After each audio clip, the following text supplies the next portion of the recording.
ಇಲ್ಲಿ ನೋಡು ಇಲ್ಲ ಇದೆಲ್ಲಿ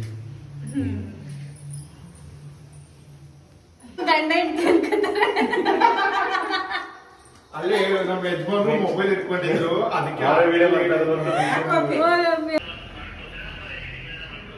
ಲಟ್ಟಣಿಗೆ ಇಲ್ಲ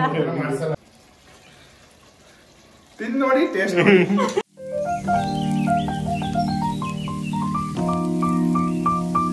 ಯಾವುದೇ ರೀತಿ ಇಂಟ್ರೊಡಕ್ಷನ್ ಇಲ್ಲ, ಡೈರೆಕ್ಟ್ ಎಂಟ್ರಿ. ಈ ಕಂಪ್ಲೀಟ್ ವ್ಲಾಗ್ ಬಂದು 3 ಡೇಸ್ ವ್ಲಾಗ್ ಆಗಿರುತ್ತೆ. ಲೈಕ್ ನಾವು ಸಂಡೇ ಫಸ್ಟಾಗಿ ಮನೆ ಅಲುಗಿಸ್ಕೊಳ್ಳೋ ಪ್ರೋಗ್ರಾಮ್ ಇತ್ತು. ಸೊ ಅದಕ್ಕೇ ಬೆಳಿಗ್ಗೆ ಬೇಗನೆ ಎದ್ದು ನಾನು ರೆಡಿಯಾಗಿ ಮನೆಯೆಲ್ಲನೂ ಕ್ಲೀನ್ ಮಾಡಿಕೊಂಡು ದೇವ್ರ ಮನೆಯೆಲ್ಲನೂ ರೆಡಿ ಮಾಡಿಕೊಂಡು ಏನೇನು ಪ್ಲ್ಯಾನ್ ಇತ್ತೋ ಎಲ್ಲನೂ ಮುಗಿಸ್ಕೊಂಡ್ವಿ. ಏನಂತ ಕಂಪ್ಲೀಟಾಗಿ ವ್ಲಾಗ್ ಮಾಡ್ಕೊಂಡಿಲ್ಲ ಸಂಡೇ ಅಂತಂದರೆ ಕೆಲಸದ ಬ್ಯುಸಿಲಿ ಏನಾದರೂ ಫೋನ್ ಹಿಡ್ಕೊಂಡು ನಿಂತ್ಕೊಂಡ್ರೆ ನಾನು ಎಲ್ಲರ ಹತ್ರನೂ ಬೈಸ್ಕೊತೀನಿ. ಸೊ ಅದಕ್ಕೋಸ್ಕರ ನಾನು ಕಂಪ್ಲೀಟ್ ವ್ಲಾಗ್ ಮಾಡಿಲ್ಲ. ಸಣ್ಣ ಪುಟ್ಟ ವೀಡಿಯೋಸ್ನ ನಿಮಗೆ ತೋರಿಸೋಣ ಅಂತ ಅಂದ್ಬಿಟ್ಟು ನಾನು ಇಲ್ಲಿ ಅಪ್ಲೋಡ್ ಮಾಡ್ತೀನಿ. ನಮ್ಮಮ್ಮ ಚಿಕ್ಕಮ್ಮಂದಿರು ಯಾರೂ ಬಂದಿರಲಿಲ್ಲ, ಯಾಕಂತಂದರೆ ಅವ್ರಿಗೆ ಬೇರೆ ಪ್ಲ್ಯಾನ್ಸ್ ಇತ್ತು. ನೆಕ್ಸ್ಟ್ ವೀಕ್ ಬರ್ತೀವಿ ಅಂತ ಹೇಳಿದರು. ಸರಿ ಆಯಿತು ಅಂತ ಅಂದ್ಕೊಂಡು ವಾಷಿಂಗ್ ಮಿಷಿನು, ಫ್ರಿಜ್ಜು ಮತ್ತು ಕುಕ್ಕರು, ಮಿಕ್ಸಿ ಎಲ್ಲನೂ ಕೂಡ ಪರ್ಚೇಸ್ ಮಾಡಬೇಕಾಗಿತ್ತು. ಸೊ ಅದಕ್ಕೆ ಅಂದ್ಬಿಟ್ಟು ಶಾಪ್ಗೆ ಹೋಗಿದ್ವಿ. ಆ್ಯಂಡ್ ಎಲ್ಲನೂ ನೋಡಿಕೊಂಡು ಆರ್ಡ್ರ್ ಕೊಟ್ಬಿಟ್ಟು ಮಿಕ್ಸಿ ಕುಕ್ಕರ್ನ ತೊಗೊಂಡು ಬಂದ್ವಿ. ಅಡುಗೆ ಎಲ್ಲ ಮಾಡಿಕೊಂಡು ನೈಟ್ ಊಟ ಮಾಡ್ಕೊಂಡು ಮಲ್ಕೊಂಡ್ವಿ. ಕಂಪ್ಲೀಟ್ ವ್ಲಾಗ್ ಮಾಡೋದಕ್ಕಾಗಲಿಲ್ಲ ನಾನು ಅವತ್ತು. ಆ್ಯಂಡ್ ನೆಕ್ಸ್ಟ್ ದಿನ ಬಂದು ಇನ್ಸ್ಟಾಲೇಷನಿಗೆ ಬಂದಿದ್ದರು ಅವರು. ಆ್ಯಂಡ್ ಆಲ್ಸೋ ಅವರು ಬಂದು ಏನೇನು ಎಲ್ಲನೂ ಎಕ್ಸ್ಪ್ಲೇನ್ ಮಾಡ್ತಾಯಿದ್ರು. ನಾವು ತುಂಬ 9 kgದೇನೋ ನೋಡಿದ್ವಿ, ಬಟ್ ನಮ್ಗೆ ಅದ್ರ ಅವಶ್ಯಕತೆ ಇಲ್ಲ ಅಂದ್ಬಿಟ್ಟು LG ಕಂಪ್ನಿದು 7 kgಸ್ದೇ ಸಾಕು ಅಂದ್ಬಿಟ್ಟು ತೊಗೊಂಡ್ವಿ. ಬಟರ್ಫ್ಲೈದು ಮಿಕ್ಸಿ ತೊಗೊಂಡಿದ್ವಿ, ಪ್ರೆಸ್ಟೀಜ್ದು ಕುಕ್ಕರ್ 3 ತೊಗೊಂಡಿದ್ವಿ. ಆ್ಯಂಡ್ ಸ್ಟವ್ ಕೂಡ ಪ್ರೆಸ್ಟೀಜ್ ಕಂಪ್ನಿದೇ ತೊಗೊಂಡಿದ್ವಿ. ಸ್ಯಾಮ್ಸಂಗ್ದು ಫ್ರಿಜ್ ತೊಗೊಂಡ್ವಿ. ಸೊ ಟೋಟಲಾಗಿ ನಮಗೆ 60K ಸಮಥಿಂಗ್ ಆಯಿತು. ಆಫರ್ ಇತ್ತು, ಯಾಕೆಂದರೆ ಬಸವ ಜಯಂತಿ ದಿನವೇ ಮೊದಲೇ ಹೋಗಿ ನಾವು ಮಾತಾಡಿ ಪೇ ಮಾಡಿ ಬಂದುಬಿಟ್ಟಿದ್ವಿ. ಆಫರಲ್ಲಿ ಕಮ್ಮಿ ಸಿಕ್ತು ನಮಗೆ. ಯಾರೆಲ್ಲ ನನ್ನ ಚಾನಲ್ನ ಸಬ್ಸ್ಕ್ರೈಬ್ ಮಾಡಿಲ್ಲ, ಬೇಗ ಹೋಗಿ ಸಬ್ಸ್ಕ್ರೈಬ್ ಆಗಿ, ಬೆಲ್ಲೈಕಾನ್ನ ಕ್ಲಿಕ್ ಮಾಡಿ ಆ್ಯಂಡ್ ಸಪೋರ್ಟ್ ಮಾಡಿ. ಆ್ಯಂಡ್ ಸಬ್ಸ್ಕ್ರೈಬ್ ಮಾಡಿರೋರಿಗೆಲ್ರಿಗೂ ಕೂಡ ಥ್ಯಾಂಕ್ ಯು ಅಂತ ಹೇಳ್ತಾ welcome back to my channel. ಏನು ಈ ರೀತಿ ಎಲ್ಲ ತೋರಿಸ್ತಾ ಇದ್ದೀನಿ ಅಂತಂದರೆ, ಸದ್ಯಕ್ಕೆ ಹೊಸ ಮನೆ ಮಾಡಿದ್ದೀವಲ್ಲ ಆ ಬಿಲ್ಡಿಂಗ್ ಇದು. ಎಲ್ಲರೂ ಶಿಫ್ಟ್ ಆಗ್ತಿದ್ದಾರೆ, ಇವನ್ ಆಲ್ಸೋ ನಾವು ಕೂಡ ಶಿಫ್ಟ್ ಆಗ್ತಾ ಇದ್ದೀವಿ. ಸದ್ಯಕ್ಕೆ ನಾನ್ ವೆಜ್ ಮಾಡೋಣ ಅಂತ ಅಂದ್ಕೊಂಡಿದ್ದೀನಿ. ಅದಕ್ಕೆ ಚಿಕನ್ ತರೋಣ ಅಂತ ಹೋಗ್ತಾ ಇದ್ದೀವಿ. ಲೆಟ್ಸ್ ಸಿ ಏನಾಗುತ್ತೆ ಅಂತ. ಫಸ್ಟ್ ಟೈಮ್ ಟ್ರೈ ಮಾಡ್ತಾ ಇರೋದು. ಯಾಕೆ ಇವಾಗ ಇಂಟ್ರೋ ತೊಗೊಂಡೆ ಅಂತಂದರೆ ಮೊದಲು ಇಂಟ್ರೊಡಕ್ಷನ್ ತೊಗೊಂಡಿರಲಿಲ್ಲಲ್ಲ. ಸೊ ಅದಕ್ಕೇ welcome back to my channel ಅಂತ ಟ್ಯೂಸ್ಡೇ ಹೇಳಿದೆ. ಅದನ್ನು ಹಂಗೆ ಆ್ಯಡ್ ಮಾಡಿಕೊಂಡೆ. ಚಿಕನ್ ಎಲ್ಲ ತೊಗೊಬಂದ್ವಿ. ಅಪ್ಪಿ ಅದನ್ನೆಲ್ಲ ಕ್ಲೀನಾಗಿ ಅರಿಶಿನ ಎಲ್ಲ ಹಾಕ್ಬಿಟ್ಟು ವಾಶ್ ಮಾಡಿ ಕೊಟ್ಟರು. ಆ್ಯಂಡ್ ನಮ್ಮ ಕಿಚನ್ ಯಾವ ರೀತಿ ಇದೆ ಅಂತಂದರೆ ತುಂಬ ಮೆಸ್ಸಿಯಾಗಿದೆ, ಯಾಕೆಂದರೆ ಇನ್ನೂ ಕೆಲಸ ನಡೀತಾ ಇದೆ. ಹೊಸ ಬಿಲ್ಡಿಂಗ್ ಆಗಿರೋದ್ರಿಂದ ಇನ್ನೂ ಕಂಪ್ಲೀಟ್ ಆಗಿಲ್ಲ ಕೆಲಸ. ಇನ್ನೂ ನಮಗೆ ಕೀ ಕೂಡ ಅವತ್ತು ಕೊಟ್ಟಿರಲಿಲ್ಲ ಅವರು. ಸೊ ಆಯಿತು ಅಂದ್ಬಿಟ್ಟು ಹಾಗೆ ಸುಮ್ಮನೆ ತೋರಿಸೋಣ ಅಂದ್ಬಿಟ್ಟು ಕಿಚನ್ ತೋರಿಸ್ದೆ. ಹಾಗೆ ಅವನು ಈರುಳ್ಳಿ ಎಲ್ಲನೂ ಏನು ಐಟಮ್ಸ್ ಬೇಕೋ ಎಲ್ಲನೂ ಕೂಡ ಚಾಪ್ ಮಾಡಿ ಕೊಟ್ಟ ನನಗೆ. ಆ್ಯಂಡ್ ಮೊದಲಿಗೆ ನಾನು ಕುಕ್ಕರ್ ತೊಗೊಂಡು ಅದಕ್ಕೆ 2 ಸ್ಪೂನ್ ಆಗೋಷ್ಟು ಎಣ್ಣೆ ಹಾಕ್ಕೊಂಡು, ಎಣ್ಣೆ ಕಾದ್ಮೇಲೆ ಜೀರಿಗೆ, ಹಸಿಮೆಣ್ಸಿನ್ಕಾಯಿ, ಕರಿಬೇವನ್ನ ಹಾಕ್ಬಿಟ್ಟು ಸ್ವಲ್ಪ ರೋಸ್ಟ್ ಮಾಡಿಕೊಂಡೆ. ಅದಾದಮೇಲೆ ಈರುಳ್ಳಿನ ನಾನು ಮಿಕ್ಸಿ ಮಾಡಿ ಸಪ್ರೇಟಾಗಿ ಇಟ್ಕೊಂಡು ಅದನ್ನು ಮಿಕ್ಸ್ ಮಾಡಿಕೊಂಡು ಹಸಿ ಸ್ಮೆಲ್ ಹೋದಾದಮೇಲೆ ಟೊಮೆಟೊ ಪ್ಯೂರಿನ ಹಾಕ್ಕೊಂಡು ಅದನ್ನು ಕೂಡ ಫ್ರೈ ಮಾಡಿಕೊಂಡೆ.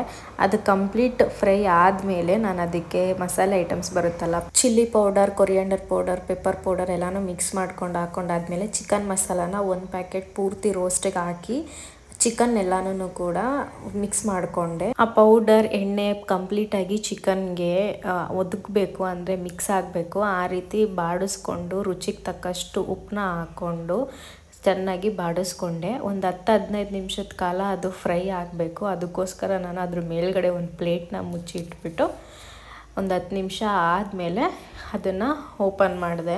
ಇವಾಗ ನೀವೇ ನೋಡಿ ಎಷ್ಟು ನೀಟಾಗಿ ಚಿಕನ್ ಮಸಾಲೆ ಐಟಮ್ಗೆ ಹೊಂದ್ಕೊಂಡಿದೆ, ಬ್ಲೆಂಡ್ ಆಗಿದೆ ಅಂತಂದ್ಬಿಟ್ಟು ನಾನು ಸ್ವಲ್ಪ ಎಕ್ಸ್ಟ್ರಾ ಚಿಕನ್ ಮಸಾಲ ಪೌಡರ್ನ ಹಾಕ್ಬಿಟ್ಟು 1 ಗ್ಲಾಸ್ನ ನೀರು ಹಾಕ್ತೆ. ಯಾಕಂತಂದರೆ ಗ್ರೇವಿ ಜಾಸ್ತಿ ಬೇಕು ಅಂತ ಹೇಳಿದರು.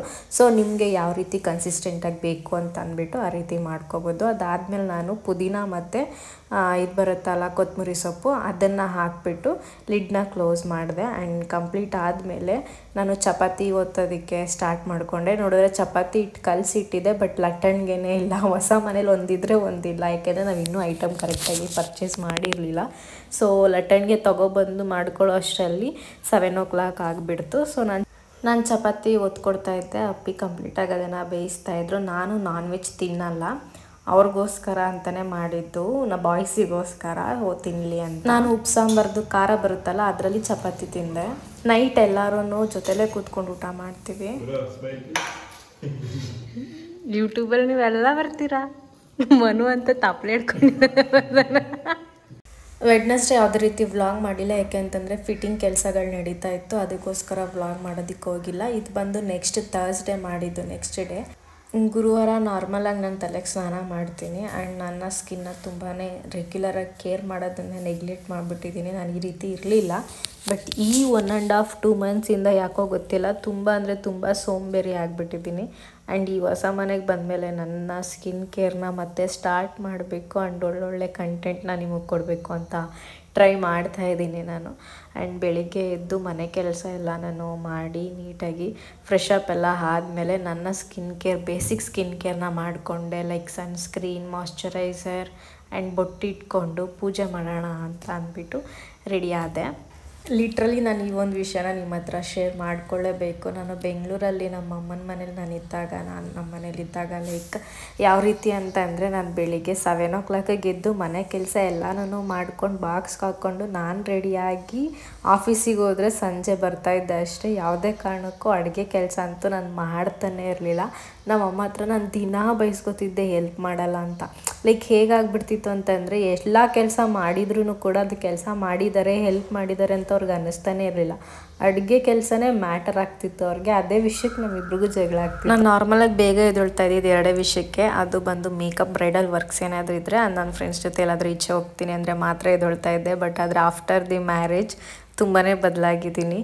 ಈಗಂತೂ 6 o'clockಗೆ ಎದ್ದು ಮನೆಯೆಲ್ಲನೂ ಕ್ಲೀನ್ ಮಾಡಿಕೊಂಡು ಅವ್ರಿಗೆ ಹೊರಡೋ ಅಷ್ಟರಲ್ಲಿ ತಿಂಡಿ ಎಲ್ಲನೂ ಪ್ರಿಪೇರ್ ಮಾಡಿ ಅವ್ರಿಗೆ ಬಡಿಸಿ ಅದೆಲ್ಲನೂ ಕ್ಲೀನ್ ಮಾಡಿ ನಾನು ಫ್ರೆಶ್ ಅಪ್ ಆಗಿ ಪೂಜೆ ಎಲ್ಲನೂ ಮಾಡಿ 9:30 ಅಷ್ಟರಲ್ಲಿ ಎಲ್ಲ ಕೆಲಸ ಮುಗಿಸ್ಬಿಟ್ಟಿರ್ತೀನಿ. ಆ್ಯಂಡ್ ನನಗೆ ಒಂದೊಂದು ಸಲ ನಗು ಬರುತ್ತೆ. ಆ್ಯಂಡ್ ಅಪ್ಪಿ ತುಂಬ ಹೆಲ್ಪ್ ಮಾಡ್ತಾನೆ, ಅದನ್ನು ನಾನು ಹೇಳಲೇಬೇಕು. ಅವನು ಹೆಲ್ಪ್ ಇಲ್ಲ ಅಂತಂದರೆ ಇದು ಯಾವುದೂ ಕೂಡ ಆಗಲ್ಲ. ದೇವ್ರ ಮನೆ ಕೆಲಸ ಎಲ್ಲ ನಾನು ಸ್ಟಾರ್ಟ್ ಮಾಡಿಕೊಂಡೆ. ಯಾಕೋ ಗೊತ್ತಿಲ್ಲ, ರಾಯರು ಈ ಮನೆಗೆ ಇನ್ನೂ ಪ್ರವೇಶ ಕೊಟ್ಟಿಲ್ಲ. ಅವ್ರಿಗೆ ಯಾವಾಗ ಮನಸ್ಸಾಗುತ್ತೆ ಅನ್ನೋದು ನನಗೆ ಗೊತ್ತಿಲ್ಲ. ನಾನು ಎಷ್ಟೇ ಸಲ ರಾಯರದು ವಿಗ್ರಹ ಆಗಿರ್ಬೋದು, ಫೋಟೋ ಆಗಿರ್ಬೋದು ತೊಗೋಬೇಕು ಅಂತ ನಾನು ಅಂದ್ಕೊಂಡ್ರೂ ಕೂಡ ಅದು ನನ್ನಿಂದ ಆಗ್ತಾಯಿಲ್ಲ. ಏನೋ ಒಂದು ಪ್ರಾಬ್ಲಮ್ ಕ್ರಿಯೇಟ್ ಆಗ್ತಾನೆ ಇದೆ. ಸೊ ನನಗನ್ನಿಸ್ತು ಅವ್ರಿಗಿನ್ನೂ ಇಲ್ಲಿಗೆ ಬರಬೇಕು ಅಂತ ಮನಸ್ಸಾಗಿಲ್ಲ ಅಂತ. ನೋಡೋಣ ಯಾವಾಗ ಬರ್ತಾರೆ ಅಂತ ಅಂದ್ಬಿಟ್ಟು ನಾನು ತುಳಸಿಗೆನೇ ರಾಯರನ್ನ ನೆನೆಸ್ಕೊಂಡು ಪೂಜೆ ಮಾಡೋದಕ್ಕೆ ಶುರು ಮಾಡ್ತೀನಿ. ಇದು ನಮ್ಮದು ಪುಟ್ಟ ದೇವ್ರ ಮನೆ. ಲೈಕ್ ಗಣೇಶ ಆ್ಯಂಡ್ ಲಕ್ಷ್ಮೀ ಸರಸ್ವತಿ ಇಟ್ಕೊಂಡಿದ್ದೀನಿ. ಆ್ಯಂಡ್ ಬೆಳ್ಳಿದು ಗಣೇಶದ್ದು ಫೋಟೋ ಕೊಟ್ಟಿದ್ರಲ್ಲ, ಸೊ ಅದನ್ನು ಇಟ್ಕೊಂಡಿದ್ದೀನಿ. ಅದನ್ನು ಮೊಳೆ ಹೊಡೆದು ಗೋಡೆಗೆ ಹಾಕಬೇಕು.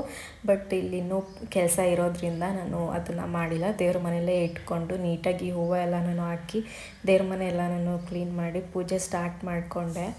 ನಮ್ಮ ಅಮ್ಮನ ಮನೇಲಿ ಕಲಶಕ್ಕೆ ಕಾಯಿ ಇಡೋದಿಲ್ಲ. ಅದೇನೋ ಸ್ವಲ್ಪ ಪ್ರಾಬ್ಲಮ್ ಆಗಿ ಬಿದ್ದೋಗ್ಬಿಟ್ಟಿತ್ತು ಅಂತ ಅಂದ್ಬಿಟ್ಟು ನಾವು ಅಲ್ಲಿ ಮಾಡ್ತಾ ಇರಲಿಲ್ಲ. ಬಟ್ ಆದರೆ ನಮ್ಮ ಅತ್ತೆ ಮನೆ ಕಡೆ ಕಲಶಕ್ಕೆ ಕಾಯಿ ಇಟ್ಟು ಪೂಜೆ ಮಾಡಲೇಬೇಕು. ಸೊ ಅದಕ್ಕೋಸ್ಕರ ಅವ್ರು ಹೇಗೆ ಹೇಳಿದಾರೋ ಅದನ್ನು ಸ್ವಲ್ಪ ಫಾಲೋ ಮಾಡ್ತಾ ಇದ್ದೀನಿ. ಆ್ಯಂಡ್ ನಾನು ರೆಗ್ಯುಲರಾಗಿ ನಮ್ಮ ಅಮ್ಮನ ಮನೇಲಿ ಹೇಗೆ ಮಾಡ್ತಿದ್ನೋ ಅದನ್ನು ಮಾಡ್ತಾಯಿದ್ದೀನಿ. ನಾನು ಇಲ್ಲಿ ಜಾಸ್ತಿ ಐಟಮ್ಸ್ಗಳನ್ನ ಇಟ್ಕೊಳ್ಳೋದಕ್ಕೆ ಹೋಗಿಲ್ಲ. ಯಾಕಂತಂದರೆ ಎಲ್ಲನೂ ಕೂಡ ಅತ್ತೆ ಮಾವ ಮನೇಲಿ ಇಟ್ಟಿರೋದ್ರಿಂದ ಇಲ್ಲಿ ಸಿಂಪಲ್ಲಾಗಿ ನಾವಿರ್ತೀವಲ್ಲ, ನಮ್ಗೆ ಎಷ್ಟು ಬೇಕೋ ಅಷ್ಟು ಅನುಕೂಲಕ್ಕೆ ಸಾಕು ಅಂತ ಅಂದ್ಬಿಟ್ಟು ತುಂಬ ಕಮ್ಮಿಯಾಗಿಯೇ ದೇವ್ರ ಮನೇನ ನೀಟಾಗಿ ಡೀಸೆಂಟಾಗಿ ಇಟ್ಕೊಳ್ಳೋದಕ್ಕೆ ಪ್ರಯತ್ನ ಪಟ್ಟು 9 ಗಂಟೆ ಅಷ್ಟಲ್ಲೆಲ್ಲ ಪೂಜೆ ಎಲ್ಲನೂ ಮಾಡಿ ಮುಗಿಸ್ದೆ. ಎಲ್ಲರೂ ಹೇಳ್ತಾರೆ ಬೆಳಗ್ಗೆ 6 ಗಂಟೆಗೆ ಮಾಡಿ ಮುಗಿಸ್ಬಿಡ್ಬೇಕು ಪೂಜೆನ ಅಂತ. ಬಟ್ ಆ ಎಲ್ಲ ಕೆಲಸ ಮುಗಿಸಿ ಮನೆ ಶುದ್ಧ ಮಾಡಿ ಮನಸ್ಸು ಶುದ್ಧ ಮಾಡ್ಕೊಂಡು ನಾವು ಹೋಗೋ ಅಷ್ಟರಲ್ಲಿ ತುಂಬ ಲೇಟ್ ಆಗಿಬಿಟ್ಟಿರುತ್ತೆ. ಸೊ ನಾವು ಮಾಡೋ ಪೂಜೆ ಬೇರೆಯವ್ರಿಗೆ ಎಷ್ಟು ತೃಪ್ತಿ ಆಗುತ್ತೋ ಇಲ್ವೋ ನಮಗೆ ಗೊತ್ತಿಲ್ಲ. ಅದು ನಮಗೆ ಬೇಕಾಗಿಲ್ಲ. ನಮ್ಮ ಮನಸ್ಸು ತೃಪ್ತಿಕರವಾಗಿರಬೇಕು, ಸಮಾಧಾನವಾಗಿರಬೇಕು, ಮನಸ್ಸಿಗೆ ಶಾಂತಿ ಸಿಗಬೇಕು. ಅದು ನನಗೆ ಮ್ಯಾಟರ್ ಆಗುತ್ತೆ. ಆ್ಯಂಡ್ ಇದು ನಮ್ಮ ಪುಟ್ಟ ದೇವ್ರ ಮನೆ. ಸೊ ಈ ವ್ಲಾಗ್ ನಿಮಗೆ ಇಷ್ಟ ಆಗಿದ್ದರೆ ಲೈಕ್ ಮಾಡಿ, ಶೇರ್ ಮಾಡಿ, ಕಮೆಂಟ್ ಮಾಡಿ, ಸಬ್ಸ್ಕ್ರೈಬ್ ಮಾಡಿ. ಬೆಳಿಗ್ಗೆ ಮಾಡಿದ ತಿಂಡಿ ಚಿತ್ರಾನ್ನ ತಿಂದ್ಕೊಂಡು ಈ ವ್ಲಾಗ್ನ ಎಂಡ್ ಮಾಡ್ತಾಯಿದ್ದೀನಿ. ಮತ್ತೆ ಸಿಗ್ತೀನಿ. ಬಾಯ್.